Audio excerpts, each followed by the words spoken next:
tiết lộ lý do Triệu Lệ Dĩnh tạm ngừng diễn xuất một năm cuối cùng cũng có câu trả lời bất ngờ. Ngày 9 tháng 5, tin tức về việc Triệu Lệ Dĩnh tạm ngừng diễn xuất một năm cuối cùng cũng có câu trả lời bất ngờ. Cư dân mạng đã trực tiếp phát hiện ra thông tin mới nhất, cô ấy đang chuẩn bị cho kỳ thi tuyển sinh chương trình cao học đạo diễn tại Học viện Sân khấu Thượng Hải. Hành động âm thầm nhưng đầy tham vọng này hoàn toàn khác với phong cách thường thấy của Triệu Lệ Dĩnh, nhưng đó chính xác là phong cách của cô. Trước đó, nhiều người đã đồn đoán rằng sau khi hoàn thành bộ phim Thị trấn nhỏ, sự kiện lớn, Triệu Lệ Dĩnh đã không tham gia bất kỳ dự án mới nào trong suốt một năm. Phải chăng cô ấy bận rộn tái hôn, hay cô ấy dự định giải nghệ để nuôi con? Hóa ra cô ấy không có thời gian để bận tâm đến những lời đồn đoán đó. Cô ấy đã ra nước ngoài để học tập bài bản về sản xuất phim và hiện đang chuẩn bị cho kỳ thi tuyển sinh cao học đạo diễn. Hãy nghĩ mà xem, một nữ diễn viên đã đạt đến đỉnh cao sự nghiệp, từ chối những vai diễn béo bở và cơ hội nổi tiếng, lại chọn quay trở lại trường học với tư cách là một sinh viên. Chẳng phải đây là một thành tựu lớn lao thầm lặng sao?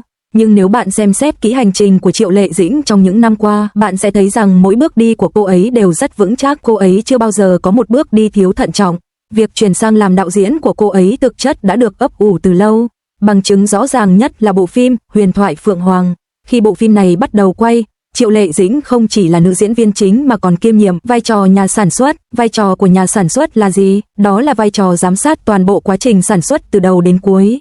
Bộ phim đó cuối cùng đã lập kỷ lục trong ngành với 416 lần xuất hiện trong quảng cáo, một con số thực sự phi thường trong toàn bộ thị trường phim truyền hình Trung Quốc. Hãy tưởng tượng Triệu Lệ Dĩnh đã học được bao nhiêu, tiếp cận được bao nhiêu nguồn lực và xây dựng được bao nhiêu mối quan hệ trong quá trình đó. Tất cả những điều này đều là vốn liếng vững chắc, hữu hình.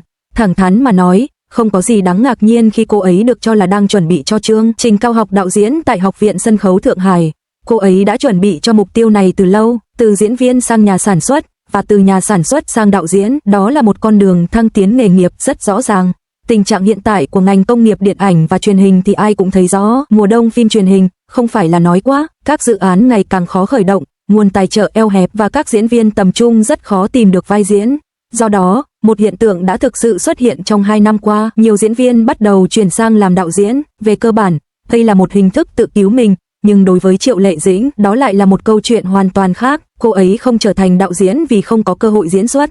Triệu Lệ Dĩnh có những tác phẩm nào trong sự nghiệp của mình? Hành trình của Hoa, Câu chuyện Minh Lan, Gió thổi nửa mùa hè và Hạnh phúc vạn nhà, mỗi tác phẩm đều là một thành công vang dội. Cô ấy hoàn toàn có thể tiếp tục đóng vai chính, tiếp tục kiếm hàng triệu đô la tiền lương và tiếp tục được đối đãi như một ngôi sao hàng đầu. Nhưng cô ấy đã chọn học tập, thi cử và tự học đạo diễn từ đầu. Điều này cho thấy điều gì? Nó cho thấy mục tiêu của cô ấy không chỉ đơn giản là duy trì vị thế hiện tại, mà là xây dựng một nấc thang từ vị trí hiện tại và leo lên cao hơn nữa. Và bạn phải thừa nhận, điều kiện để Triệu Lệ Dĩnh chuyển sang làm đạo diễn là vô cùng tốt. Chưa kể đến kinh nghiệm tích lũy, chỉ riêng những năm tháng làm việc với các đạo diễn hàng đầu cũng đủ để cô ấy tiếp thu trong vài năm. Những gì cô ấy đã chứng kiến trên phim trường, những lời giải thích kịch bản mà cô ấy đã nghe, những chiếc máy quay mà cô ấy đã sử dụng, tất cả đều là kinh nghiệm thực tế, trực tiếp. Loại kinh nghiệm này không thể học được từ sách vở, cũng không phải là thứ mà mọi diễn viên đều có thể có được. Hơn nữa, cô ấy được đào tạo diễn xuất bài bản, mang lại cho cô ấy uy tín tự nhiên khi chỉ đạo diễn viên. Hãy tưởng tượng một diễn viên đứng đó, nếu đạo diễn là một người hoàn toàn thiếu kinh nghiệm, diễn xuất của diễn viên đó chắc chắn sẽ bị ảnh hưởng. Nhưng nếu đạo diễn là Triệu Lệ Dĩnh, và cô ấy đứng đó nói, cảm xúc của anh ở đây chưa ổn, anh nên tiết chế lại một chút, thì diễn viên nào dám phản đối. Cô ấy có kinh nghiệm diễn xuất thực sự, và kết quả thì không thể phủ nhận. Còn một chi tiết khác đặc biệt đáng chú ý, người ta nói rằng Trương Nghệ Mưu từng tiếp cận Triệu Lệ Dĩnh để mời cô đóng vai chính trong một bộ phim, nhưng cô đã lịch sự từ chối. Lý do từ chối không phải là xung đột lịch trình, mà là do cô kiên quyết chỉ nhận vai chính và hợp tác với những diễn viên tài năng xuất chúng. Bạn có thể tưởng tượng được không? Đó là một bộ phim của Trương Nghệ Mưu, vô số diễn viên sẽ sẵn sàng làm mọi thứ để được tham gia dàn diễn viên của ông ấy. Triệu Lệ Dĩnh đã nói không, và thế là xong. Đây không phải là sự kiêu ngạo, đó là sự theo đuổi tối thượng quyền kiểm soát và chất lượng công việc của cô ấy. Cô ấy muốn làm những bộ phim mà cô ấy có thể hoàn toàn kiểm soát. Cô ấy không muốn chỉ là một mắt xích trong câu chuyện của người khác. Tư duy này chính xác là phẩm chất mà một đạo diễn vĩ đại nên có. Cũng có ví dụ về Gia Linh. Gia Linh đã chuyển từ diễn viên hài sang đạo diễn, thực hiện các bộ phim như Sao chào mẹ Sao và Sao nóng bỏng Sao. Cả hai đều đạt được thành công đáng kể. Con đường của Triệu Lệ Dĩnh và Gia Linh không hoàn toàn giống nhau, nhưng cốt lõi thì tương đồng. Cả hai đều không coi đạo diễn là một mánh khóe hay sở thích, họ thực sự muốn sử dụng vai trò này để thể hiện lý tưởng nghệ thuật của mình.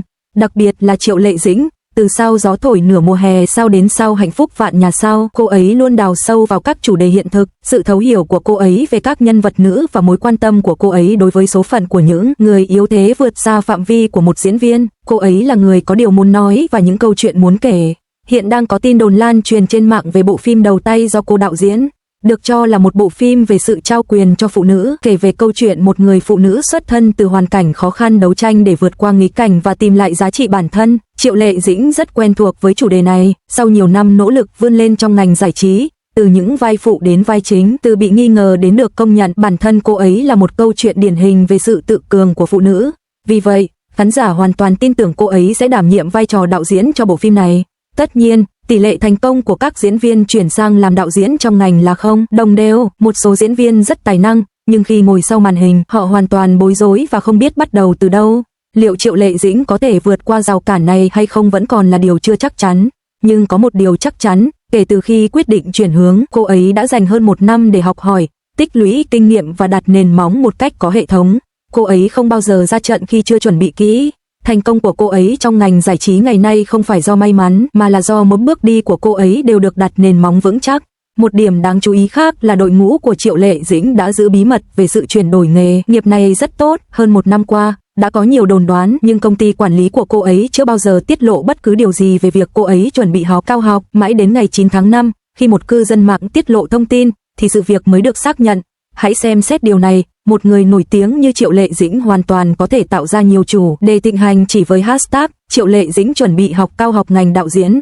Nhưng cô ấy đã chọn cách im lặng, lặng lẽ học tập, tham gia các lớp học và chuẩn bị cho các kỳ thi. Điều này cho thấy cô ấy không quan tâm đến những điều phù phiếm, cô ấy quan tâm đến việc liệu mình đã học đủ và đáp ứng được các yêu cầu đầu vào của Học viện Sân khấu Thượng Hải hay chưa. Còn một khía cạnh rất thú vị khác, Triệu Lệ Dĩnh đã chọn đăng ký vào chương trình cao học ngành đạo diễn tại Học viện Sân khấu Thượng Hải, thay vì tham gia một khóa học ngắn hạn hoặc lớp học thạc sĩ. Chính sự lựa chọn này đã thể hiện thái độ của cô ấy.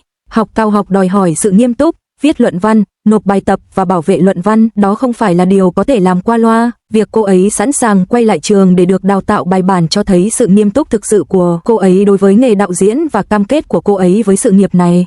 Quay trở lại ngày tiết lộ ban đầu, ngày 9 tháng 5 năm 2026, ngày này sẽ được nhiều người ghi nhớ, không chỉ vì Triệu Lệ Dĩnh đã gây chấn động mà còn vì mọi người đột nhiên nhận ra kế hoạch cuộc đời của một nữ diễn viên hàng đầu có thể sáng suốt, thực tế và có phương pháp đến mức nào. Cô ấy không vội vàng gặt hái thành quả ở đỉnh cao sự nghiệp mà thay vào đó chọn cách khiêm nhường và tiếp tục học hỏi.